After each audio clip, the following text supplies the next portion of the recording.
Hey, how do you feel about movie night tonight? Yeah. Isn't there a new Mission Impossible we haven't seen yet?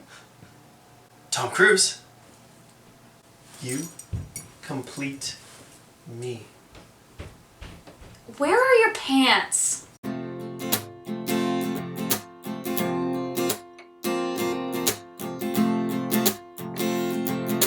Hey everyone, you're watching A Physio Named Jonah. That's this guy. Where today it's Movie Injury Monday. That means it's a video we're going to be taking a look at an injury that either was or should have been suffered by a character in a movie or TV show and break it down. The goal of these videos is to explain what the injury is that would have been suffered by the character, what anatomy there would be, how the injury would have happened, what the rehab would be like, and how the movie would have changed if it had have actually respected the proper injury timeline. Today we're starting with Mission Impossible Fallout. I believe it's the 17th installment in the Mission Impossible franchise, and I honestly believe that Tom Cruise will still be filming these videos even when he's just a scientifically preserved head in a jar. Ethan, he's getting away from you. You're gonna have to go faster.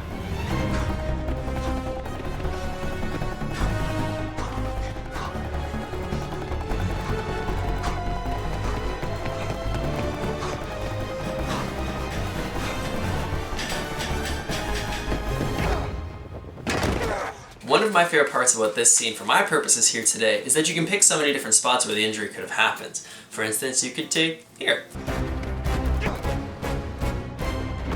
Or why not here? But let's give Tom Cruise the benefit of the doubt. That's my boy, TC! And say that nothing happens until this scene here. Man, that's 170 centimeters of athlete. One other thing that makes this scene quite special is the fact that Tom Cruise actually sustained an injury while filming this scene. What do you mean low-hanging fruit? He's in a city, even though he had all the wires and setups of Hollywood. The injury that he sustained was ankle fracture.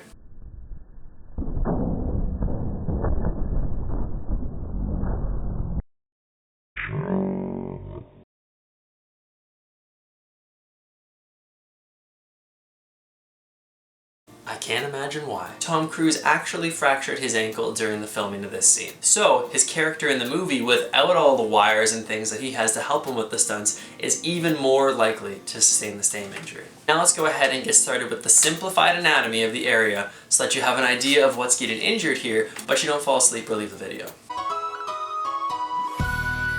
The talus is the bone of the foot that meets up or articulates with the bones of the shin, or the tibia and fibula, and they form the ankle joint together. The tibia and fibula form the mortise, or the cup, that the talus fits into, which allows your foot to move up and down. When you go into dorsiflexion or bend your foot back towards you, you can see how that talus really snugs up into the mortise, or the bone of the foot really snugs up into the indentation. Keep this close contact in mind between these bones here as we move forward into the next part of the injury.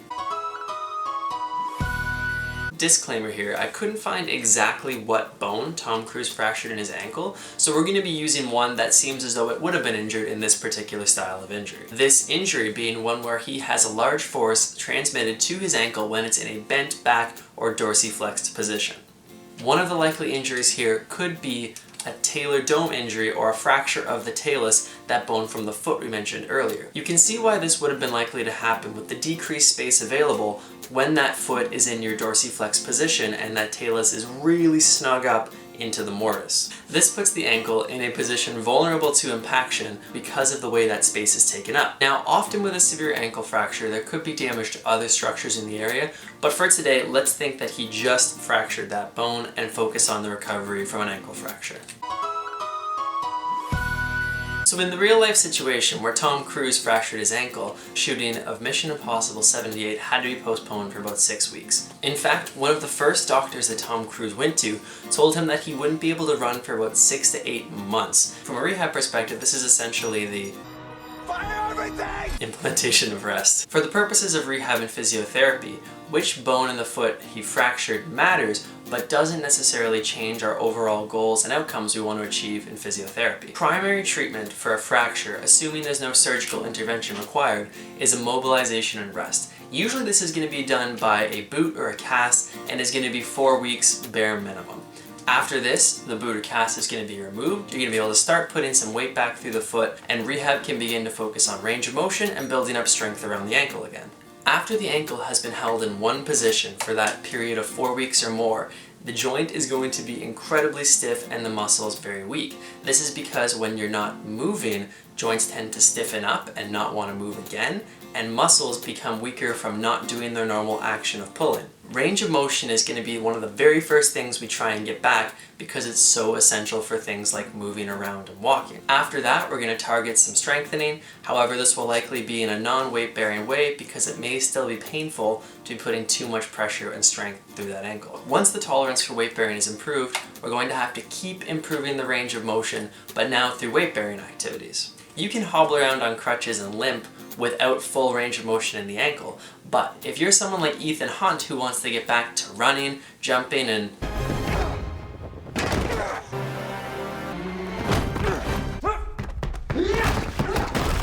all this nonsense, then you're going to have full range of motion and strength back.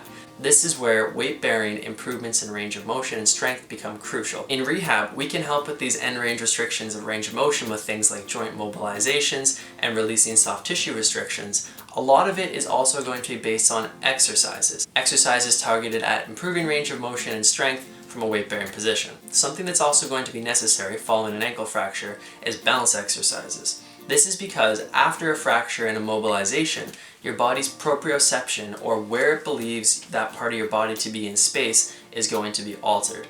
In order to help your body rediscover where your ankle is in space, it's important to do balancing activities on just one leg or both legs to start. Combine that with some higher level strengthening and explosive exercises in order to get back to running, and you can understand why this is going to take a while to recover from. So what about the changes to the rest of the movie from this point on? Well, immediately after this scene, he gets up hobbling and then goes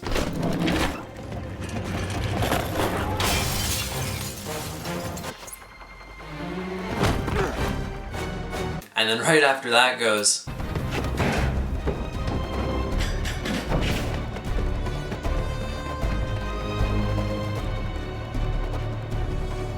So yeah, that's not happening. There's just no way he catches up to Henry Cavill's character here, as he still has multiple rooftops to run across, so Mission Impossible 106 ends in destruction as Ethan Hunt fails to catch the villains and the world ends in fiery fallout. I'd be disappointed, but man, look at that 5'7" body. Do you want Tom Cruise to be sitting here?